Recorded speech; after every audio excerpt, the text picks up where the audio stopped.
তো কিয়ামতের ময়দানে এটা হবে না। কিয়ামতের ময়দানে দল হবে ভিন্ন চারটা।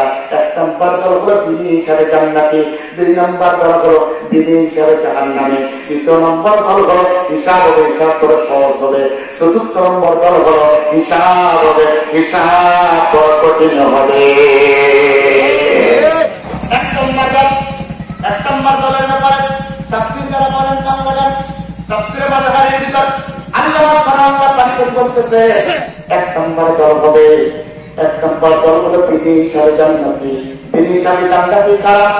বিধি হিসাবে জান্নাতি কোন দলের লোকেরা হবে? তাফসীরের ভিতরে কি মুফাসসির বলতেছেন, তাফসীরে মাযহারিকে আল্লাহ সুবহানাহু ওয়া তাআলা বলতেছেন 1 নম্বর দল জান্নাতীরা হলো কারা? কিয়ামতের ময়দান যখন প্রতিষ্ঠিত হয়ে যাবে, কিয়ামতের ময়দান যখন প্রতিষ্ঠিত হয়ে যাবে, ওই দিন রব্বুল ইজ্জতুল জালাল তাদের আমলনামায় বাইন কুলার দিয়ে দেখবেন, তাদের একটা আমলনামায়ও গুনাহ নাই, সব নেকি আর নেকি, সব নেকি পাল্লাগারে একটাও গুনাহ নাই। আল্লাহ রাব্বুল আলামিন ওই দিন কিয়ামতের ময়দানে মুসিবতের কালে যাদের একটাও গুনাহ নাই, নেকি আর নেকি, ওদেরকে তিনি হিসাবে আল্লাহ জান্নাতে জাস্টিস তাকি উসমানী, তামাম পৃথিবীর শ্রেষ্ঠ মুহাদ্দিস জাস্টিস তাকি উসমানী উনি বলতেছেন এরা কারা জানো? এরা হলো নবী এবং রাসূল। বলুন আল্লাহু আকবার। যারা কোন নবী কি মাসুম, প্রত্যেক নবী রাসূল হলো মাসুম, তাদের কোনো পাপ আছে নাই। আপনি যদি মনে করেন নবী রাসূল মাসুম নয়, আপনার ঈমান শেষ। এই জন্য নবী রাসূল তিনি হিসাবে জান্নাতি। আল্লাহ নবী যখন মসজিদে নববীতে এই কথা বললেন, আল্লাহ নবী বলার সঙ্গে সঙ্গে সাহাবাদের মনটা খারাপ হয়ে গেল। শুধুমাত্র নবী রাসূল আল্লাহ জান্নাতি বিধি হিসাবে, আমরা কি আমাদের সৌভাগ্য হবে না বিধি হিসাবে জান্নাতে যাওয়া? আল্লাহ নবী মুস্কি হাসি দিয়ে বললেন, বুঝতে পেরেছি তোমরা মনটা খারাপ করেছ, কিন্তু শুনে রাখো শুধু নবী রাসূল নয়, আল্লাহ পাক আমার ক্ষেত্রে, আমি যত আল্লাহর বন্ধু পয়গম্বর আলমের ক্ষেত্রে, রব্বে কায়ুমের বন্ধুর ক্ষেত্রে সম্মান আর মর্যাদার জন্য নবী রাসূলদের সাথে আমার আল্লাহ পাক বিধি হিসাবে আরো 70 টাকার ব্যক্তিকে আমার আল্লাহ পাক বিধি হিসাবে আল্লাহ জান্নাতে নিয়ে দিবে। আর উমর দাঁড়িয়ে গেলেন, অবজেকশন, ইয়া রাসূলুল্লাহ, ইয়া হাবিবাল্লাহ, আরে উম্মতি উম্মতি আবু বকর আসাদুহুম বিআমরিল্লাহি উমর। ইসলামের ব্যাপারে আসাদ বলা হয়েছে উমরকে, আবু বকরকে বলা হয়েছে আরহাম মানে সহজ, আর আবু বকর বড় কঠিন, উমর বড় কঠিন, আবু বকর বড় সহজ। এবার উমর দাঁড়িয়ে গেল, হুজুর শুধুমাত্র 70,000কে শাফাত করবেন, আর কি আপনি কিছু বলতে পারলেন না? এবার আল্লাহ নাই বলছেন, ওমর শোনো, আমি জানি তুমি প্রশ্ন করবা, আল্লাহ পাক যখন 70,000-এর দিক লাগিয়েছেন, আমি আল্লাহর কাছে দাঁড়িয়ে গেছে, আল্লাহ ডাকতে বলে, বন্ধুরা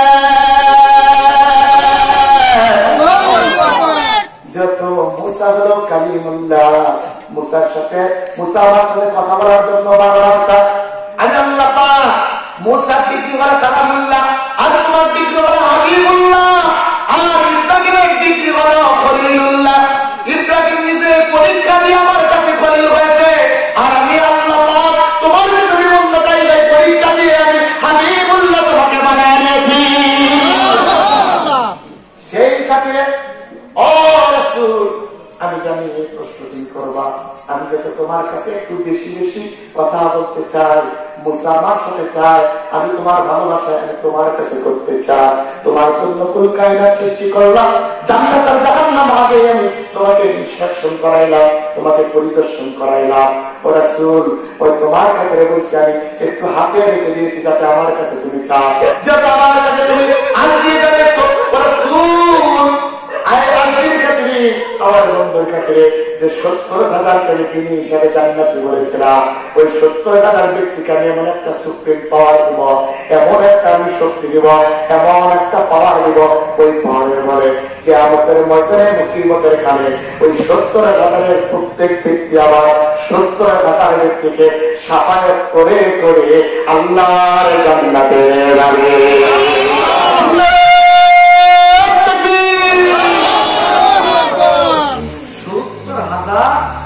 ব্যক্তি তাদের প্রত্যেককে আবার 70,000 করে সাফায়াত করে জান্নাতে নিয়ে যাবে। তার মানে আমাদের যাওয়ার চান্স আছে না?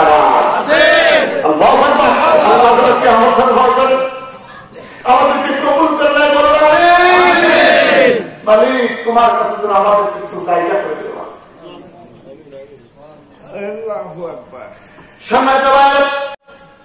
এই জান্নাত পেতে গেলে শুধুমাত্র একভাবে আপনাদের নিজে আপনি জান্নাতি হলে হবে না, বড় সন্তানদেরকে ওই দিকে উদ্যক্ত করা রাখবে। আজকে শীতের রাত্রিতে আপনার সন্তানকে আপনি জাগাতে চান না, বলেন হুজুর যুগের অবস্থা খারাপ, সন্তানকে ডাক দিলে রাগ, যুগের অবস্থা খারাপ। বলে যুগটা কি বলে পাল্টে গেছে। আপনাদের জানতে চায় আর 30 দিনের মধ্যে হয় 1 মাস হয়, কয়েকদিন 30 দিন হয়, তাহলে এবার বুঝি 14 মাসে 1 বছর হয়, 18 বছরে 1 যুগ হয়, 12 বছরে। তাহলে যুগ পাল্টাইলে কোথায়? যুগ পাল্টাই না, বরং আপনার চিন্তা চেতনা করতে গেছে এই সমাজের মানুষগুলো পাল্টাই গেছে, ঠিক কিনা? এই দলগুলো বিধি হিসাবে এই দলগুলো আল্লাহর জান্নাতি। 2 নম্বর দলগুলো বিধি হিসাবে জাহান্নামী। বিধি হিসাবে জাহান্নামী কারা? মুফাসসির বলেন বিধি হিসাবে জাহান্নামী হলো ওরা যারা জন্মেছে মুসলমানের ঘরে কিন্তু কর্মসূচিটাই মুসলমানের বিপক্ষে। আজকে অনেক জাতের এইরকম জাত আছে না, সব বলতে পারি না, সব বলতে পারি না। আমার জন্মেছে মুসলমানের ঘরে, কর্মসূচিটাই মুসলমানদের বিপক্ষে। যার প্রমাণ 2-4টা নাম নিলে কষ্ট হবে অনেকে। টিভির ভিতরে বড় বলে মুসলমানের দেশ, শরীয়তে ওযু করে নামাজ পড়ো। এটা কেন দেখতে হবে? লেখা দরকার ছিল শরীয়তে অজগর আসছে পেরে। অথচ আপনি মুসলমান দাবি করেন, তার আগে ছিল শরীয়তে ওযু করে নামাজ পড়া, অলস মনে দুঃখ করো। শরীয়তে আযান বলে নামাজে যাও, আল্লাহ ছাড়া আমাদের আমাদের ছোট গ্রাম, ছোট ছোট ঘর, সেটা সবাই মিলে নাই কেউ। এগুলো দেখতে দেওয়া ছিল, মানুষ কত সভ্য হয়েছে। আজকে শিকার শরীরতে অজগর, আজকে ভয়ের কথা শিকার। তার মানে অজগর শক্তিশালী, শক্তিশালী জিনিস দেখলে ভয় পাওয়া লাগে। তার মানে টাকা পয়সা ক্ষমতা থাকলে ওরা শক্তিশালী, ওদেরকে দেখে ভয় করা লাগবে। ভয়ের নীতি শিখা আর আগেকার নীতি ছিল আল্লাহ ছাড়া মাবুদ না, তোমার নীতির সঙ্গে এইরকম নীতি যারা করে এরা জন্মেছে মুসলমানের ঘরে, কর্মসূচি দিচ্ছে মুসলমানদের বিপক্ষে। রাসূল বলেন এরাই হলো বিধি হিসাবে জাহান্নামে।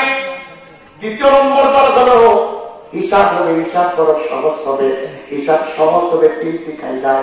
1 নম্বর কায়দা হলো কিয়ামতের ময়দানে আল্লাহ পাক মিজানের তারিকা নামাজ করবেন। মিজানের ভাবে আল্লাহ পাক মিজান দাঁড় করাবেন। আল্লাহ যখন মিজান দাঁড় করাবেন, মিজান দাঁড় আল্লাহ দাঁড়িয়ে যাবেন। ফেরেশতারা মিজানের পাল্লা তখন মাপ করবে। মিজানের পাল্লা জ্ঞান আর ডান দিকে নেকির পাল্লা, বাম দিকে হলো বদির পাল্লা।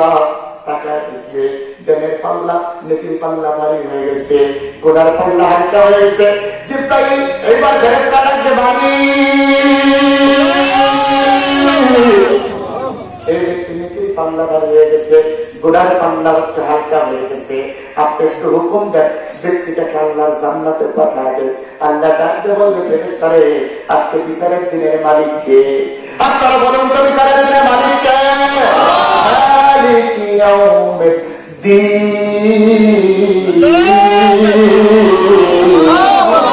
বিচার দিনের মালিক কিন্তু আমার আল্লাহ। ওই দিন যখন বিচার শুরু হয়ে যাবে, দাড়ি পাল্লায় মাপ চলতেছে, আল্লাহ বলবেন বিচার আমি ফয়সালা দেওয়ার তুই কে? ফেরেশতারা বলে বিচার আমি কিন্তু ফয়সালা দেওয়ার তুই কে? ফেরেশতারা ভয়ে চুপ হয়ে যাবে। আল্লাহ বলবেন যে ফেরেশতারা শোনো, আমার এই বান্দা বলে ইমানদার ছিল, দুনিয়া আল্লাহ ছাড়া কাউকে মানে না, যদি তার বিপক্ষে কথা বলে গেছে, কিন্তু মস্ত কবর তো চিত্রে আল্লাহর কথা হওয়ার কারণে মেনে নিছে।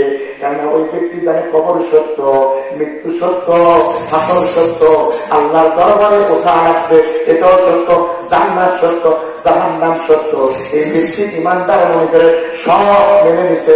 মাঝে মাঝে ভুল করেছে, ওই ভুল করার কারণে তার গুনার পাল্লাতে একটু গুনার পাল্লা একটু গুনাহ জমে গেছে, কিন্তু সত্য মানার কারণে কি পাল্লা ভারী হয়ে গেছে। এই জন্য জান্নাত দেওয়া লাগবে, কিন্তু গুনার পাল্লা গুনাহ মুক্ত করা লাগবে। ফেরেশতারা বলবে আল্লাহ গুনার পাল্লা গুনাহ মুক্ত করবা কোন কায়দায়? আল্লাহ বলবে আমার ফেরেশতারা তোমার নূরের পাতাগুলো গুনার পাল্লা একটু বিছায় দাও। এইবার ফেরেশতারা গুনার পাল্লায় নাকি গুনার পাল্লায় তাদের পলকটা, নূরের পলকটা বিছায় দিবে। যখন গুনার পাল্লার উপর পলকটা রাখবে, কিছুক্ষণ পর আল্লাহ পাক বলবে আমার ফেরেশতা পলকটা উঠায় নাও। এইবার গুনার পাল্লা থেকে পলকটা যখন উঠায় নিবে, দেখবে গুনার পাল্লা আর গুনাহ নাই, নেকির পাল্লা বাড়িয়ে দিছে। আল্লাহ বলবেন হিসাবটা সহজ করে দিলাম, আমার বান্দাকে আমার জান্নাতে পাঠায়।